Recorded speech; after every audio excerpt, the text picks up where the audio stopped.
Alright guys. Welcome. Welcome back to the Raunchy podcast. With Isaiah. And Jerry.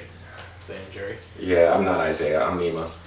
And this is episode 5. And it is 420 today. Happy 420 to all those that celebrate. I myself do not, but there are a lot of people I know that do. A lot of people get really into it. Yeah, for sure. It's a big American thing, I think. Mm-hmm. My dog's in the podcast too. Speaking of 420, her name is Rasta. Rasta? Yeah. What made you think of that name? Rasta is do you listen to too much reggae? I do not. Rasta is like, Rastafari is the like Messiah-ish thing for, he's a dude. Okay. Haile Selassie is actually his real name. And Rastafari means like Lord in Ethiopian. In Ethiopian? Yes, sir. Why do you know all this? I know a lot of weird shit, bro. But yeah, this is Nima. He's a guest star this week. Yes. I work with him at IHOP, and he's pretty much the man. I've been wanting to have him on for a while, and Isaiah wanted to be here, but Nima lives in this small little town, and it's about 25 minutes away, and I gave Isaiah the address. And somehow he ended up like the opposite direction. Opposite way, like 30 minutes. So, yeah, it's okay though. It's the first podcast without Isaiah. He'll be on it next week, I'm sure. And then we tried doing it yesterday, but he ended up 50 minutes away from here. And he couldn't today because he's a little bit busy. So, it's just me and Nima. The two best IHOP employees right now. Yeah, I agree. Anyways, we're better off without Isaiah, I'd say. I'm just kidding. I love you, Isaiah. But, Nima, how old are you? I am 35. 35 years old. I'll be 36 on Christmas, so I'm like Your birthday is the 25th? Of Christmas, yes, sir. Really? Yeah. 25th of Christmas? 25th of December, yes. On Christmas. Yeah, it's kind of a sucky birthday. Yeah, that would suck. Yeah. That'd be the worst. It sucked when you were a kid. Doesn't matter so much. No double presents? No double presents. Like, no two presents. People would give you, a double present for sure with the card that said, and Merry Christmas. And Happy Birthday was usually at the bottom, because that was just wrong. The worst, though, was like growing up, you would go somewhere for Christmas, and like you were just kind of trying to, like, whatever, and then someone would be like, oh, it's his birthday, and then everyone felt like they had to do this whole thing for you, and you're like, dude, I just want to blend in and be a Christmas guest. Like, it's not about me. And someone would like pretend like some gifts they had were like for you originally. Sure, yeah. You're like, oh, this is clearly like what you got your friend. Yeah. So did you have like birthday cake on Christmas then? My parents did a good job. When I was a young kid, I definitely got like huge parties, and it was really just a mixed Christmas birthday party, but like my dad and mom would just invite all their friends, and so my gifts were piled high enough that I didn't bitch. But the other thing is, it's just like, as a kid, your birthday is the coolest thing. Yeah. And Christmas is pretty badass. Yeah. But I had to wait a year until either one of those came around. Like, I do remember literally asking my mom, like, the day after my birthday, how many days until my birthday again. It's funny. I have in my engineering class, I put on the whiteboard every day, this many days till Christmas. We're at like 250 days till Christmas, and I've just been counting it down since. Exactly. Christmas is wonderful, but if you mix it with your birthday, it's kind of just like one exciting thing. But if you have like a summer birthday, you get to wait 6 months, have another celebration, and so yeah, that part kind of sucked. But my thing is, I have my birthday August 19th, and school starts usually at like August 12th or something, so nobody has any idea that it's my birthday. They're just in the back school to thing. school. Yeah, I can see that. That's kind of changed as you get older, though, because back to school becomes less and less relevant when you're in your like early 20s. Like the first couple weeks at school and college are like the weeks you don't need to go. Advice to you young kids: don't go. Not really, but seriously, like it's just not the same. When are you a junior right now? Yeah. So you graduate at the end of next year. School's almost over though, right? Yeah, it's almost over. We have about 5 weeks left, I think, now. Is North the name of the high school? Millard North. Millard North? Is that a big school? Yeah, we got a couple thousand 3,000. Is that big relative to like Nebraska schools? Or are there any like much bigger schools? I would say Elkhorn probably has the biggest schools, but Millard is like, I mean, I don't really know, honestly. What grades do you guys do? Like, is it 9th? It's 9th through 12th. Okay, yeah, so that's relatively small for like compared to where I came up. In Phoenix, which is where I grew up. Our high school was 3,000, and we just had 10th, 11th, and 12th grade. Yeah, that's crazy. Yeah, it's a lot of students. Yeah. But half of them dropped out and got STDs or pregnant, so. Yeah, that'll do it, yeah. But, yeah, Phoenix, man, it's a weird place. I believe it. Have you ever been to Arizona? I have not. I've never been to Arizona. I've been to Nevada, and Oh yeah, that's where my wife is from. Nevada. Yeah. Yeah, I got family down there, and they sure. Man, Nevada's pretty cool. You can just drive down to the Strip. So you have been to Vegas too? Mm-hmm. Yeah, Vegas is crazy, man. I have a lot of Vegas crazy is stories. insane. Yeah. You got to do that when you become like 21, 22. It's a fun place to just go crazy. Yeah. But like, it's also expensive though. Yeah, they have a real nice house out there. So Your parents do? No, my family members. It's my aunt and my uncle, and I got a few cousins down there that I've always been. So they live full time there? Yeah. Oh, okay, cool. Down in the suburb, like an hour away. So that's why you've been out there. That makes sense. Mm-hmm. My cousin had her wedding out there last April, and it was real fun. We went down to Fremont Street. Okay. And is that like the downtown area? Like the Strip is the place everybody knows. And then actual old downtown is Fremont, right? Yeah, Fremont is like the arches just and a stuff. weird fucking And it's the cheaper tables. You can like like you don't know this probably because you were underage when you went there, but when you buy downtown is actually where you went to, technically, whereas the Strip is not considered downtown. Right. Yep. But the Strip, to buy into like a craps table, the lowest you'll find for just one set of rolls is like a $10 to $15 ante or whatever. Whereas when you go to the Fremont area, it's like a quarter to 50 cents to buy it. So like poor people like me can actually go gamble and not feel like they ruin their lives. Yeah. But it's interesting. It's like that old school like Sinatra kind of downtown.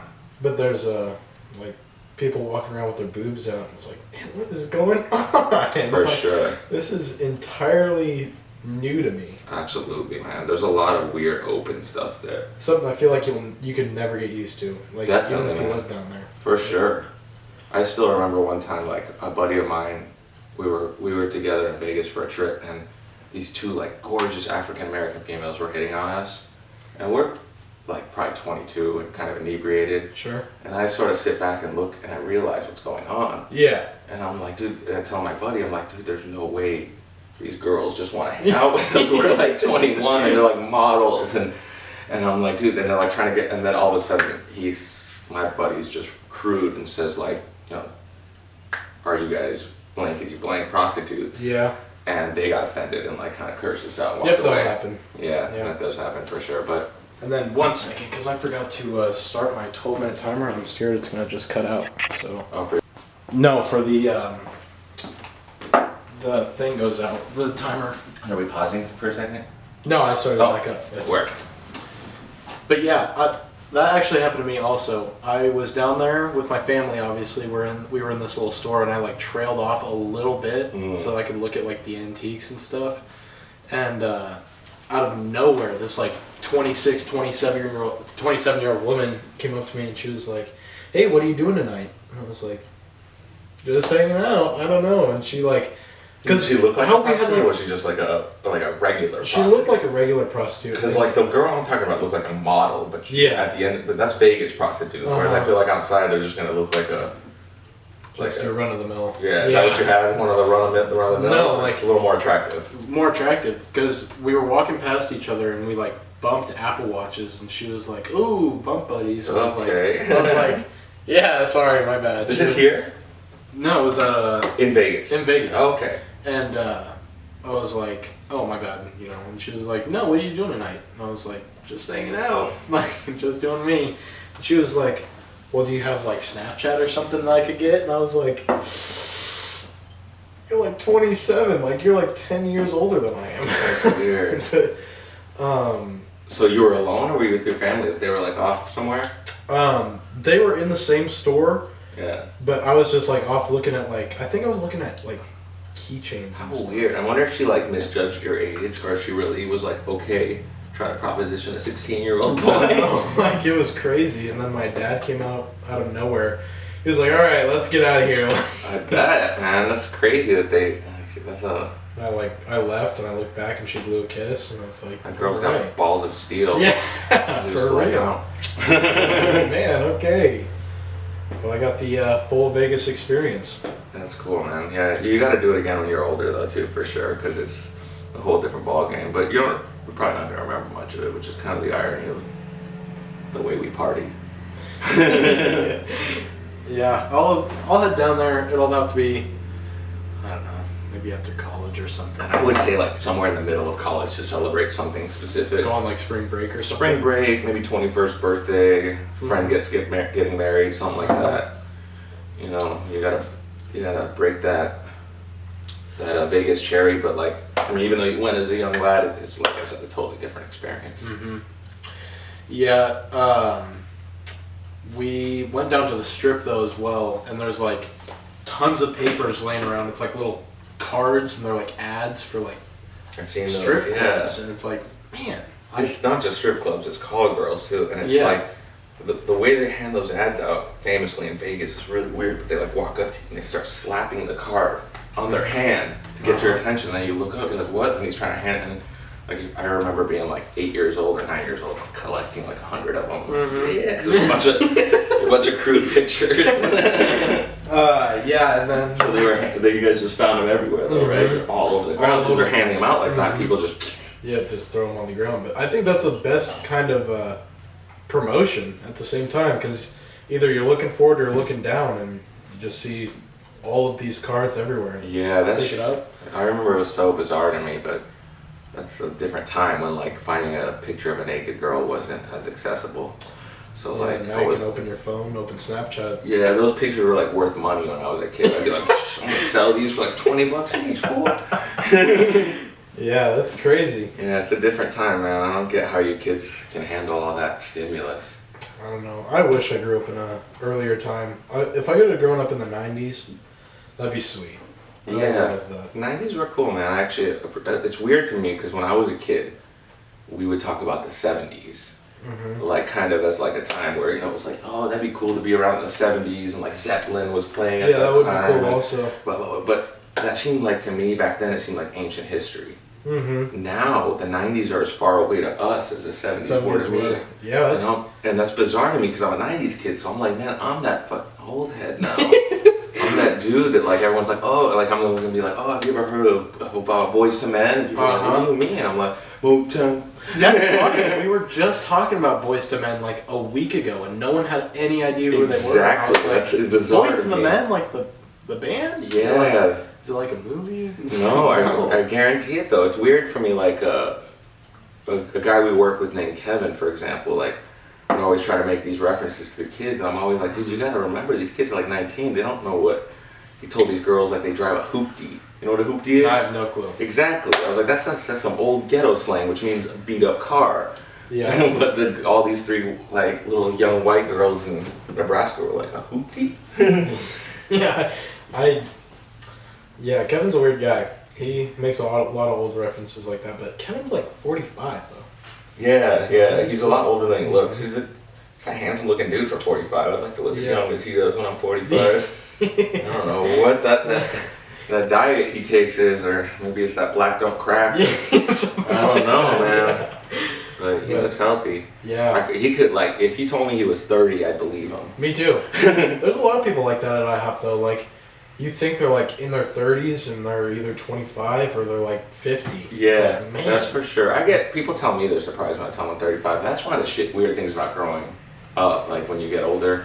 Like, I mean, I know people mean it as a compliment. Especially I went to pharmacy school at Creighton, and like I remember So for Creighton especially, I'm giving you too much information, but Creighton, to make a long story longer, I guess, Creighton allows kids to do 2 years of undergrad. Sure. So there's a bunch of before they get into pharmacy school. So there's a bunch of like 20, 21-year-old kids in that program. And, you know, whereas usually at pharmacy school you got to get your undergrad the whole 4 years, and then, so a lot of times they're going to be a little bit older, like 25 and maybe older. So this school, Creighton, has probably a quarter, you know, really, really young kids. And I just remember all the time, like, you tell them how old I was, or I would tell them how old I was, and it'd be like this kind of shock and awe like moment, and like, you know, they're saying it to be nice. Like, oh wow, but you're like, it's not that old, I thought. I'm like, I know I look alright, but I shouldn't look decrepit at this point, right? But I get the intention. It was. Yeah, I have a lot of tables ask me if I'm a college student. Like, they'll be like, "Oh, what grade are you in?" You know, junior. And what school do you go to? Miller North. And they'll be like, "Really? I'm a high schooler." Yeah, well, both of you guys have a job that not your average high schooler has. Yeah. You know, serving is one of those jobs that normally you don't hop into till around 18, 19. I think a serving job is a job that everybody should have at some point. It's taught me more about like psychology and that kind of all that dealing with people. For sure, 100%. Yeah. Like because I mean, all day long, if you're serving and you're thinking about it, like when you work, you're just thinking about little things you can maybe do to increase your tip and this and that. Yeah. Like I was telling my wife, one thing about like serving is like, for me, like I heard a psychological study where they said that when you touch someone's arm or shoulder, assuming they're not like, you know, personal space people, but if you don't give them one of those right when you're closing out their tab, you're like, you know, the last couple minutes, you're like, hey, have a good day, sir, and you hand it to them, you're likely to get like 15% more in a tip. Really? Yeah, and like whatever, those numbers aren't important to me, but what that tells me is that every little piece of the interaction with the person you have is affecting that up and down of where they're going to go. And you know, mind you, it's like a couple dollars. But still, you just start playing with that idea and start recognizing what people like, what they don't. At least a good server, I think, does. Yeah, for sure. And I like to shake their hand and stuff, and I'll say... That's a real good one. My friend and stuff like that. Yeah. I say my guy a lot. Yeah. That one. Hey, my guy. I've heard you say that quite a few times. That's my line. I mean, there's a lot of like weird phrases that I never used to say, and now I say because of serving. Yeah, because like I try to be super polite. I say pardon, or pardon my reach. That type of thing. Yeah. And like those aren't stuff I ever said. Or the other thing I was telling Gladdy this, like I always was annoyed by people that talk about their wife. Sure. And like, you know, who are like, oh, you know, my even girlfriend or boyfriend, my boyfriend. What I noticed in serving, talking about my wife got me much, you know, like most people like that, especially ladies, but even men when they're on a date, like, you know, you gotta obviously do it at the right time, but it makes you seem whatever. And so I started using stories of my wife just kind of as a quick little closer a lot of times, you know, just something real funny, whatever. And now it's become a habit, and so I bring it up all the time, and I find myself I'm like, man, I'm one of those guys now that's like, hey, my wife.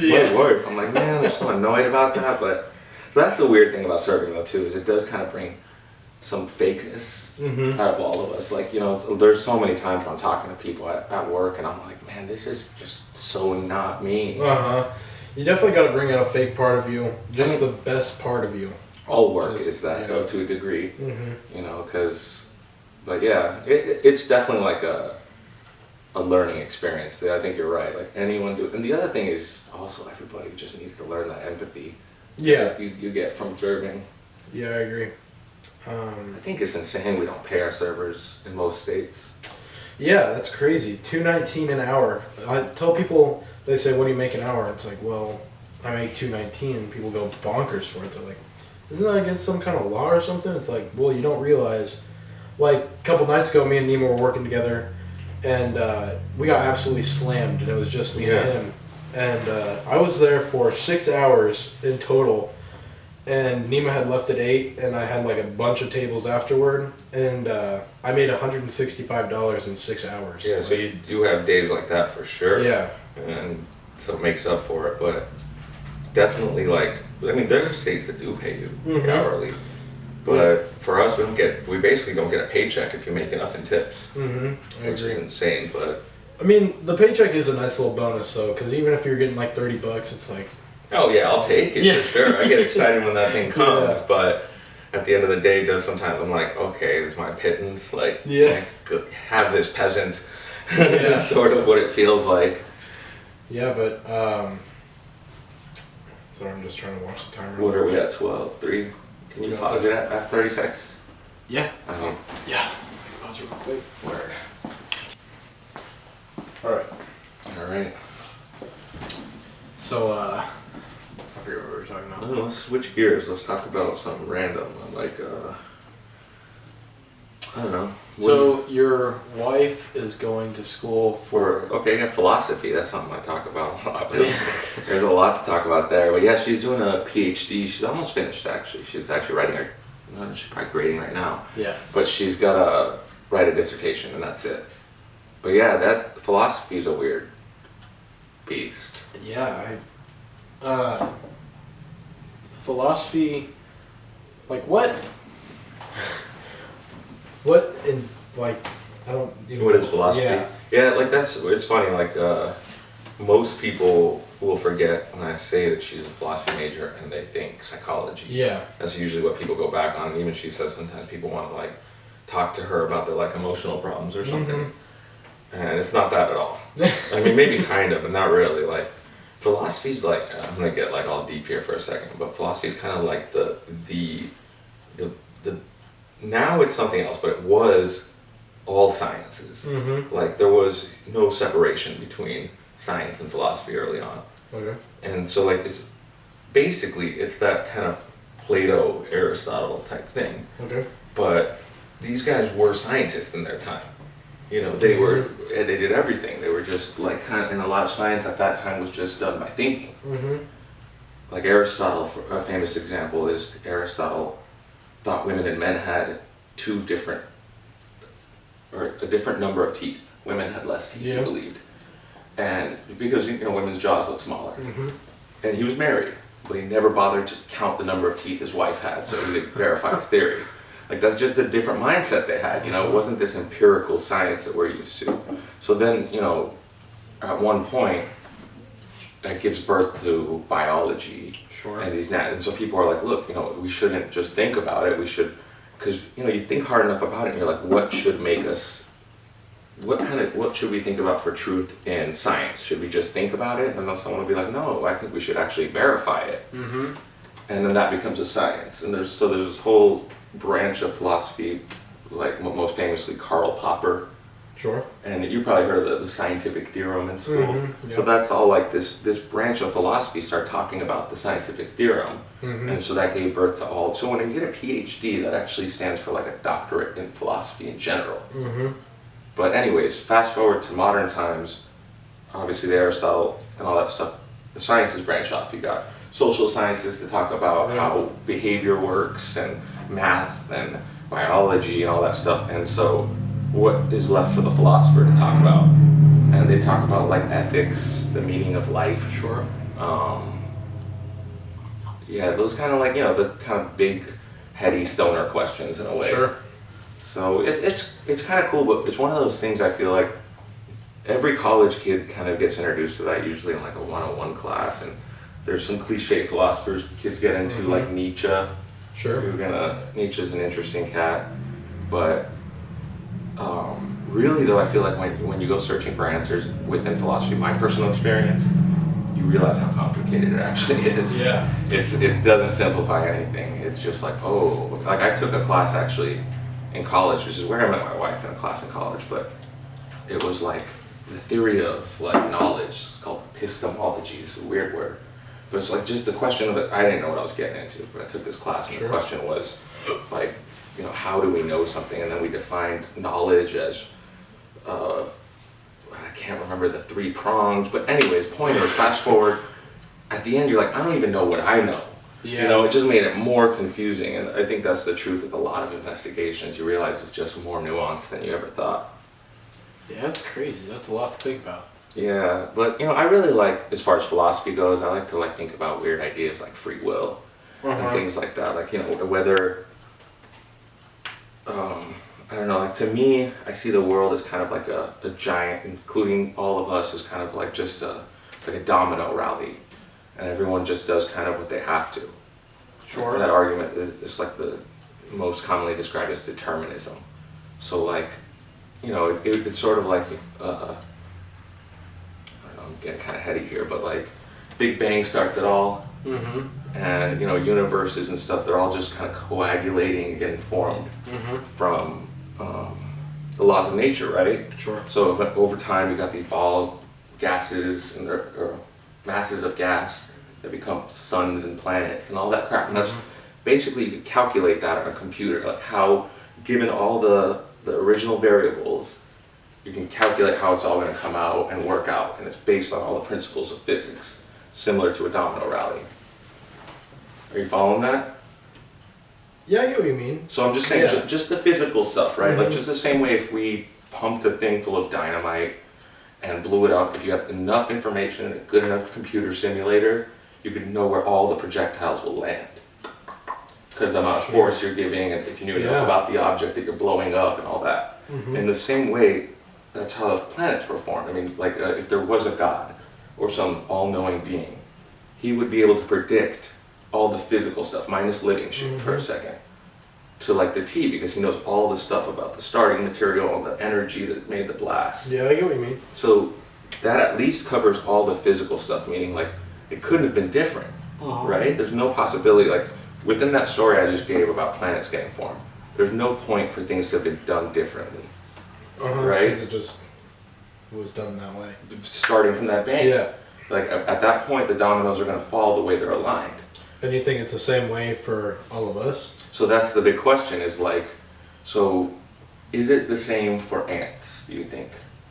If assuming you were following all that, you agree with all those principles, would ants, do they have sentience, or like agency is actually the word they use? Do they have agency?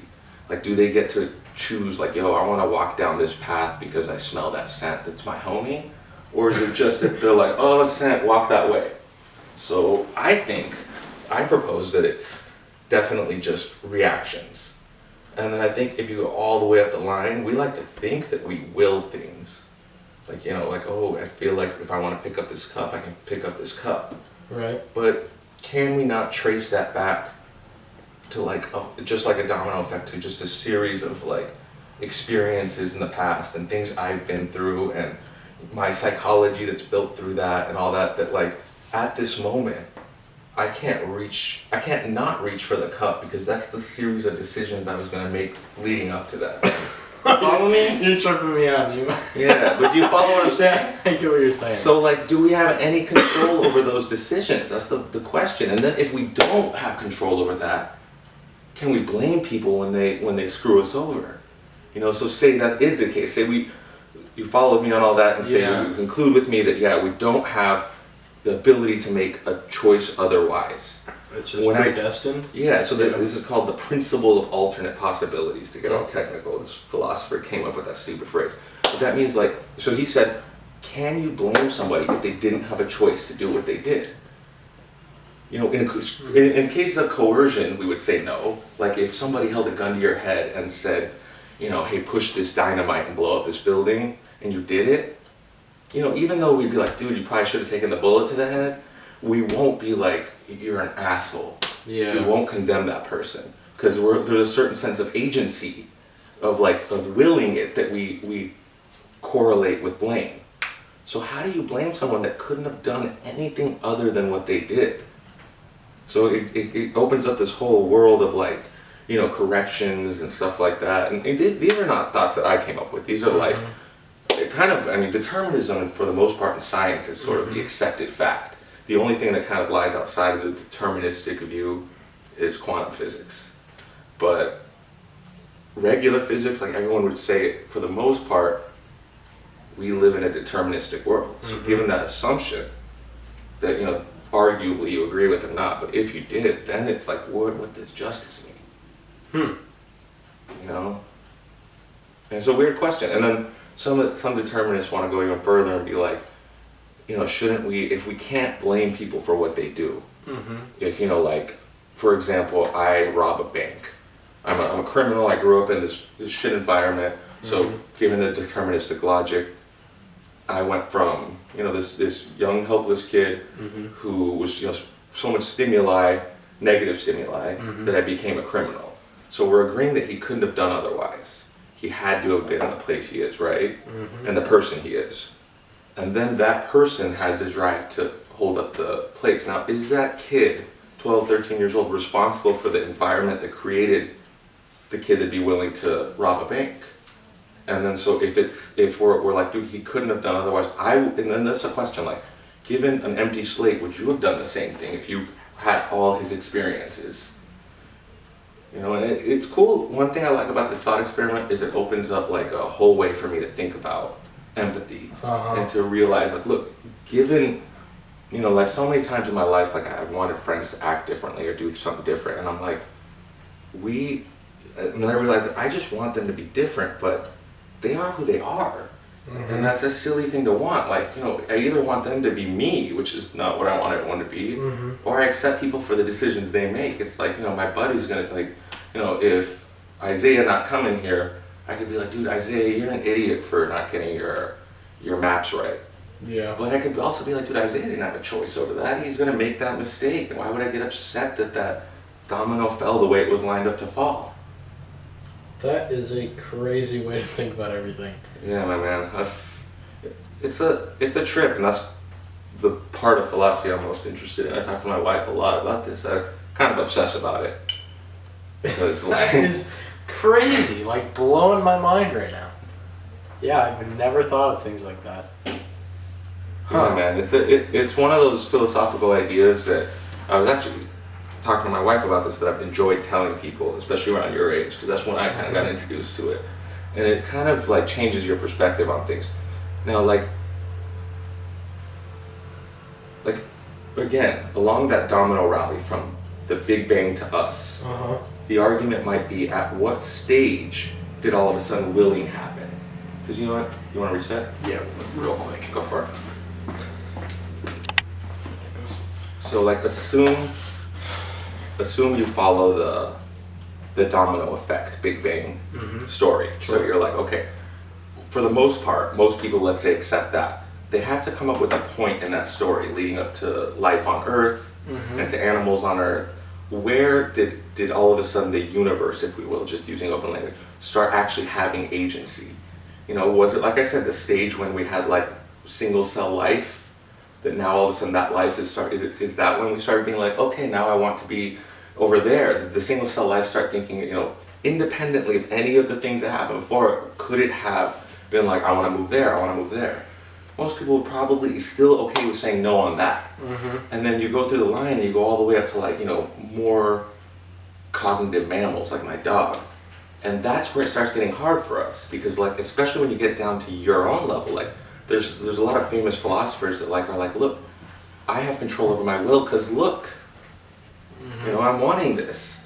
But I feel like a determinist can still reduce that to be like, look, man, everything, like this conversation led me to do that hand gesture, right?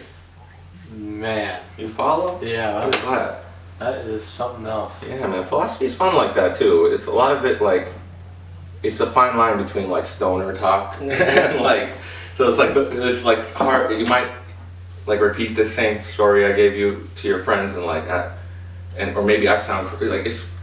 At one point, you start sounding kind of crazy stonery, but if you use enough official words, all of a sudden people are like, oh, maybe he knows what he's talking about. That's the key. That's the key to success in life, is to use official words. Sure. Yeah, like you learn the nomenclature of whatever your subject is. Sure. And talk like you know what you're talking about. Like nomenclature, just drop that. Just drop it like I did, right? Like you don't know if that's the right word for it. You have no idea right now, but you're impressed. Sure. That's the whole point. And like if you're like, say you start wanting to be a doctor, you act like you get blood pressure and shit, and eventually it'll work out. You fake it till you make it. It's old school knowledge. But like I'm saying it more directly, like the nomenclature. That's where it's at, my friend. Yeah, I get what you mean. That's crazy. But yeah, I mean, I feel like most of us are probably faking it most of the time, right? Yeah, sure. All right, now to get off that completely blowing your mind, shit. No more weirdness. So you said that you met your wife in a college class. Yeah, speaking of philosophy, I took a symbolic logic class that I was way in over my head because my buddy had me sign up for it. Am I going to tell you the meeting stories that was about to happen? Yeah. Okay, so so symbolic logic is like 10 steps removed from that kind of philosophy we were talking about. Okay. So like, let's write those arguments down in the most obfuscated or complicated way we can. Sure. Overly complicated. Or, they're trying to simplify it, but to me it feels that way. And so, you're reading it's fucking tough class. And, we'll rewind from the class, because this first day I walk in with my buddy Jose, who talked me into taking the class because I needed enough credits, blah, blah, blah, blah. I walk in, I see my wife. And I'm with my buddy Jose, and I'm not a very confident, I'm confident, but I'm not like the kind of guy that would just, walk up to her? Walk up to a girl, or even do what I did in the next couple of minutes, but I was like, boom, and I slapped my buddy Jose on the back, and I'm like, hey man, I remember I said it just like this, you're on your own. And then I just walked over to where she's at and scooted in like 5 seats over and sat. And I'm like, what's up? And I kind of just like all nervously sat there, listened to the lecture. Did that every day for like 2 days a week. It was Tuesday, Thursdays. Like 2:30 was an afternoon class. And every time that class started, I was walked in about 10 minutes late. And typical Nima. And at least. And at the time too, I had a motorcycle. I didn't have a car. Sure. So I had like a motorcycle jacket with like pads on it that I carry with me, and a helmet. So I walk in that class with all this gear every day, and 10 minutes late, lecture's already starting, and I scoot into where this young lady's sitting. And she's like moving around because she's probably weirded out by this weird dude that's just like, hey. And so sometimes like there's 10 or 11 kids around her, and I'm like scooting behind them with all my gear. It was clumsy as hell, but I kept doing it, and then at one point, like the first test came around, and I was getting probably like a D or an F, maybe even. Sure. And I looked over and she had a B or maybe an A. I don't remember, but either way, I was like, that's my in. And I was like, let's study. And so just kind of took off from there. Slowly, very slowly. It took me like at least a couple years after that before but. When you're a kid, you're all insecure and stuff, so it takes you a while before you can express yourself like that. But we were friends from the beginning, aside from some rocky stuff that involved a Vegas trip. Sure. But, just young people stuff. But no, it's been good, dude. It was awesome. She's like the best thing that's happened to me, so that was one of the benefits of taking 6 years to graduate. Sure. My undergrad. I took a long time with that. They literally stopped giving me loans because I had too many grants and loans because I had too many credits. There's a limit to the amount of credits you can get, apparently. Yeah, that's crazy, man. A lot of schooling. So, when did you guys get married? Like after that, like how many years? After we started dating. So that was like, it was probably like 8 years we dated, literally. And we both moved out here from Phoenix together, and about 8 or 9 years into our relationship, we tied the knot, which was about 2 years ago. Really? Yeah.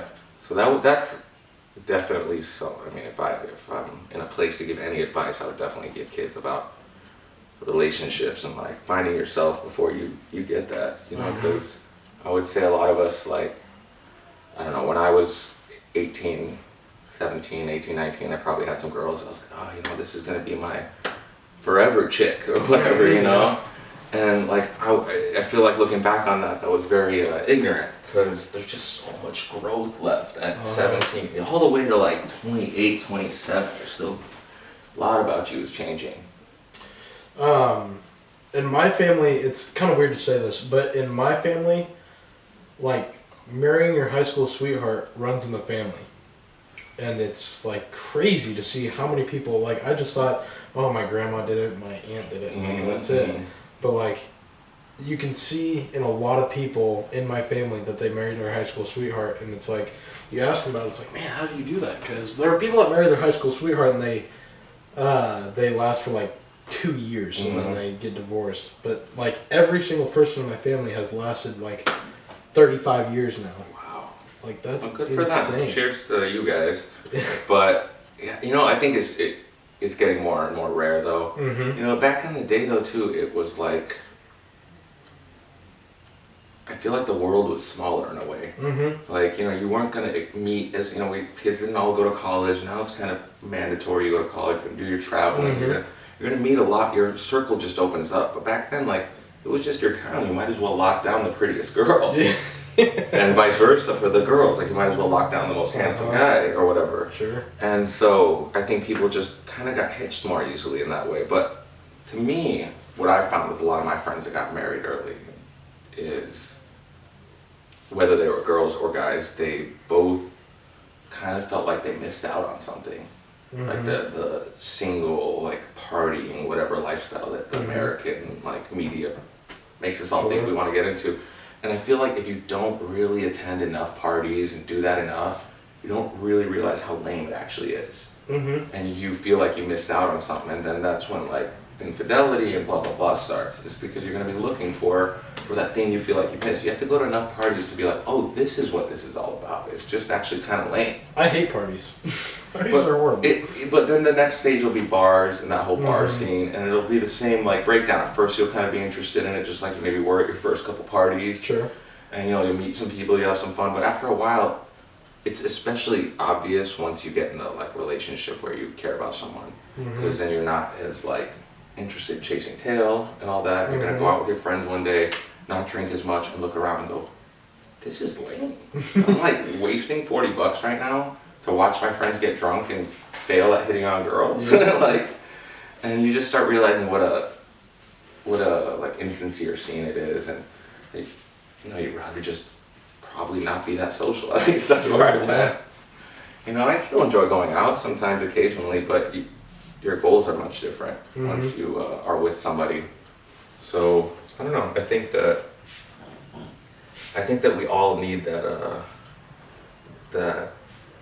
realization of who we are, and I think many of us, including myself, I was a late bloomer. It took me, like, probably to really get stable until last year. Sure. As far as understanding who I am, but, you know, people are all different. So, you know, if you get your head together early, or you find the one, you know, maybe it'll work out. But, and the other thing is, some relationships I think can grow together.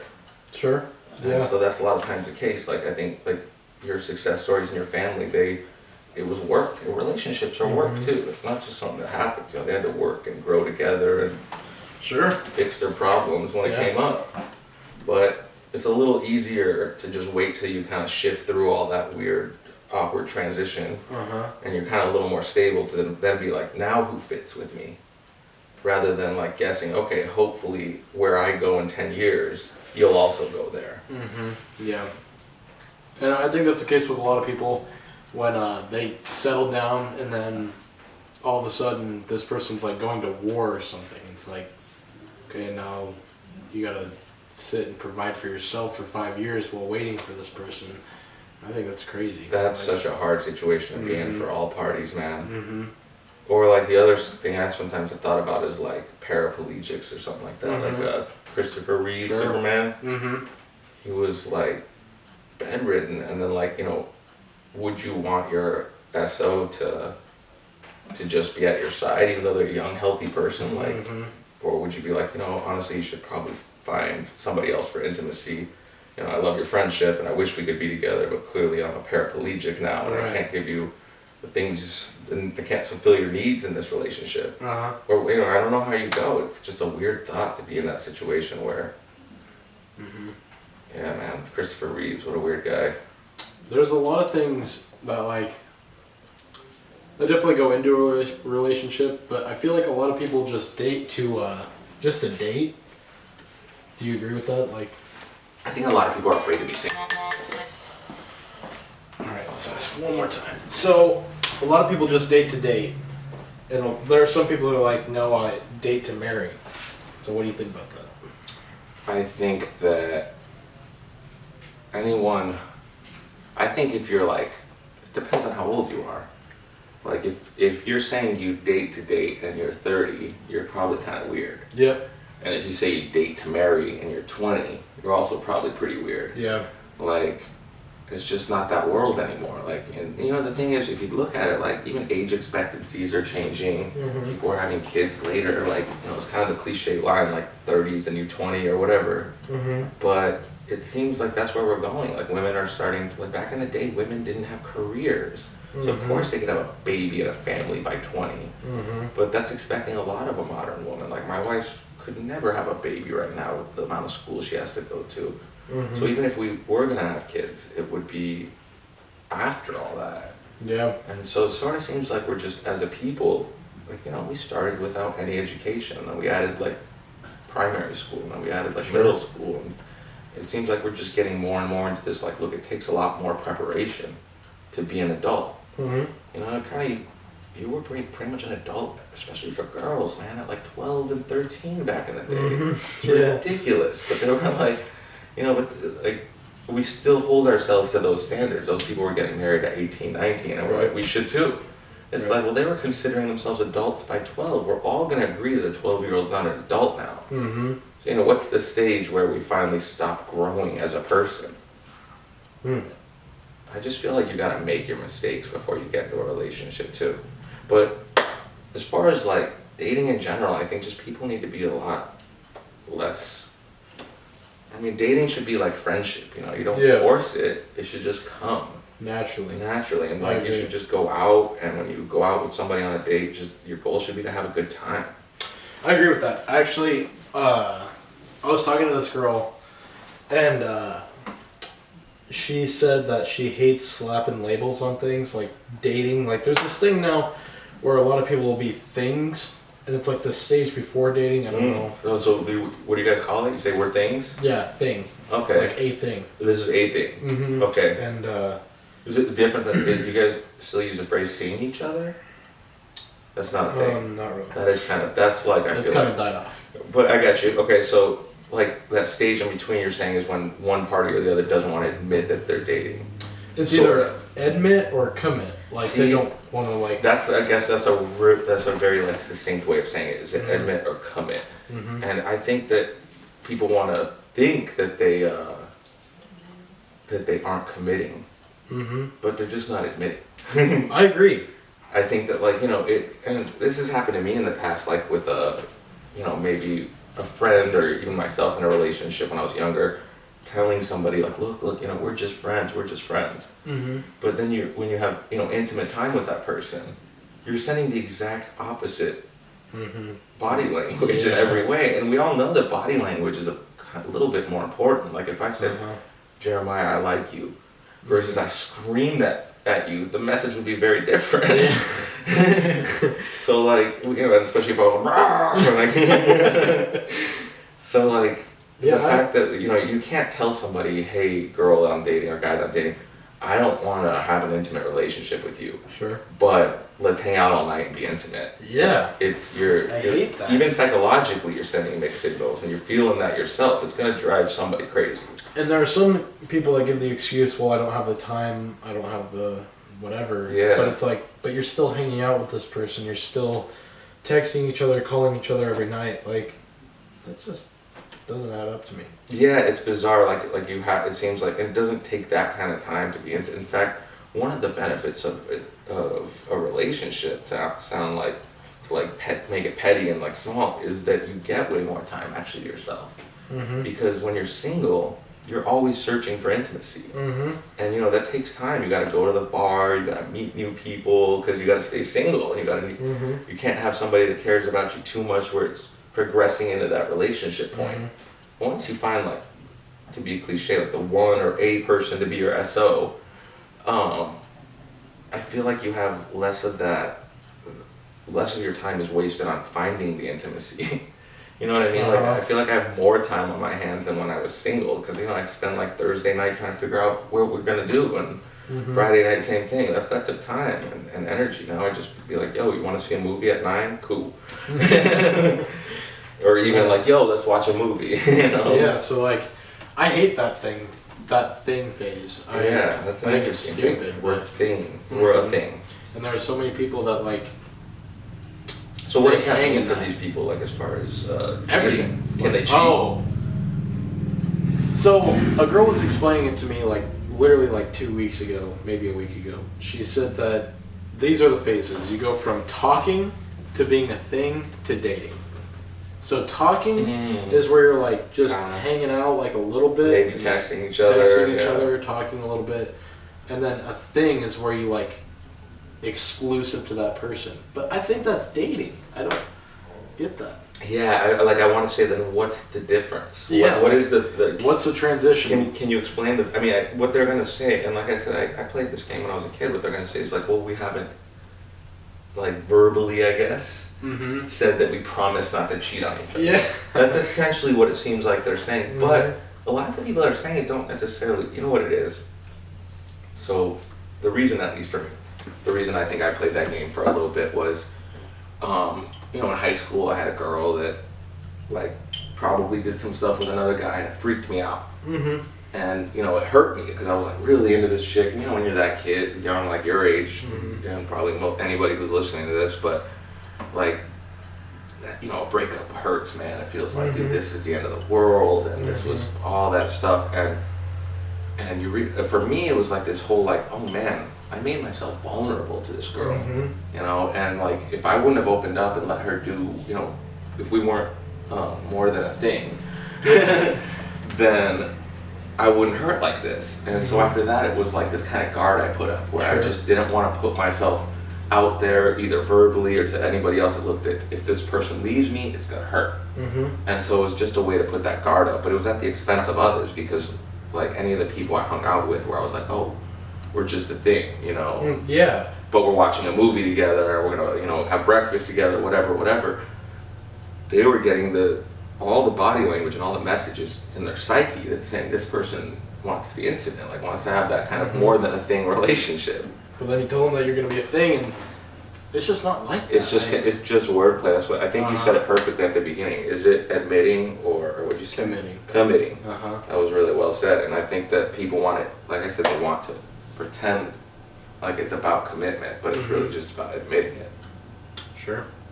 And I truly 100% believe, like, hang out a couple times before you can fully commit to that person, and you can call that the thing phase, but I don't think that people should be in the thing phase indefinitely for like months. Yeah, like you shouldn't be able to define it as the thing. It should just be one of those things where when you look back, you go, I guess we were a thing for that little phase. Yeah. We shouldn't be like, yo, we're a thing. It just seems unnatural and weird. Yeah. And also, not to say that I'm not in favor of two people having kind of a platonic hookup relationship. Sure.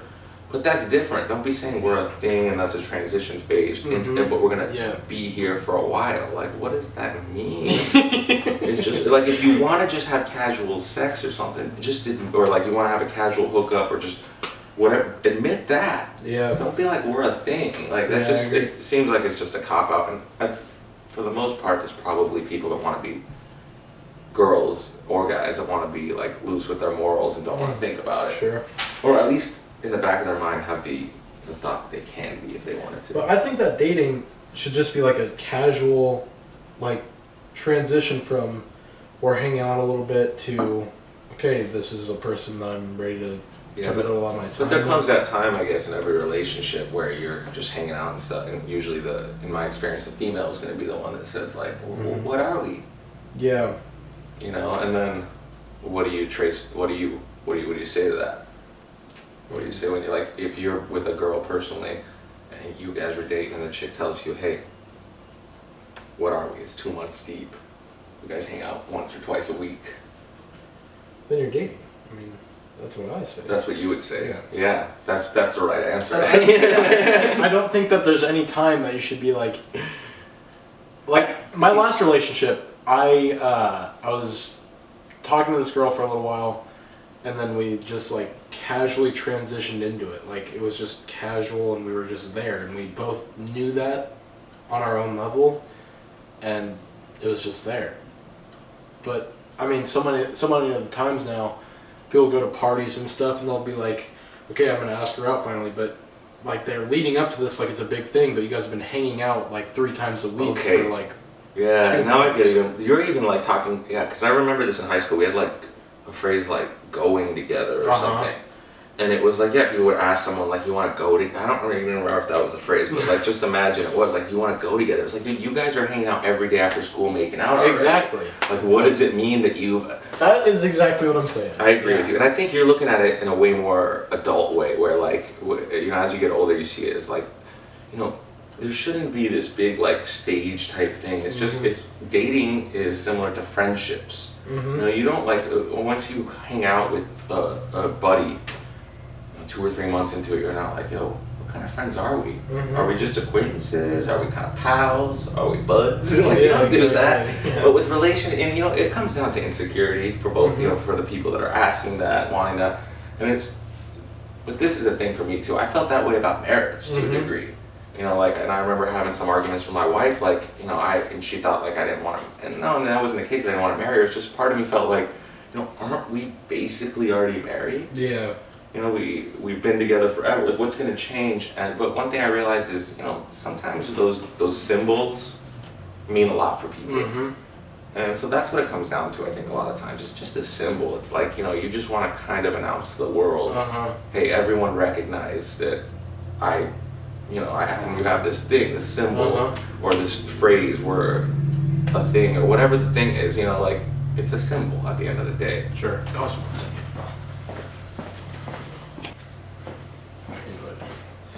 Yeah, see, I don't really get the whole thing phase. I mean, my grandma told me a story. My grandma tells me a story about my grandpa all the time because he died of cancer when my mom was like 9 years old. So I know like nothing about him, but I do know a lot about him because obviously they talk about him all the time. Sure. But like she said that when they were dating and like after like a certain amount of time, like they just knew that this is the person that they wanted to be with, and it was like a common known thing. Oh, we're gonna get married. And then finally, he like out of the blue just asked if she would marry him, and like she was like, "Okay, but isn't this like? Didn't we already know this?" He's like, "Yeah, but the ring." So, I think that's how it should be. Interesting, man. I think it should just be a casual thing. So he was never alive when you were alive? That's cool that they like convey you the like. I love family, like but like the mythos around families, like with the patriarch, and I think it's always really cool to hear that from someone. Like I feel like every family has like their own story. It's interesting to hear that. Yeah, but yeah, I think we both put it well.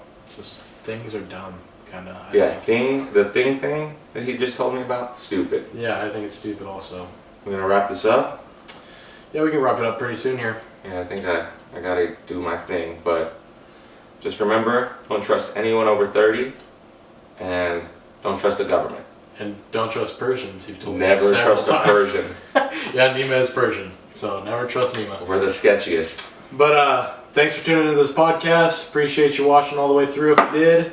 And again, thank you, Nima, for being on the show. Yeah, thank you for having me, man. Yep, and we'll see you next week. Isaiah, you're replaced, son. Replaced.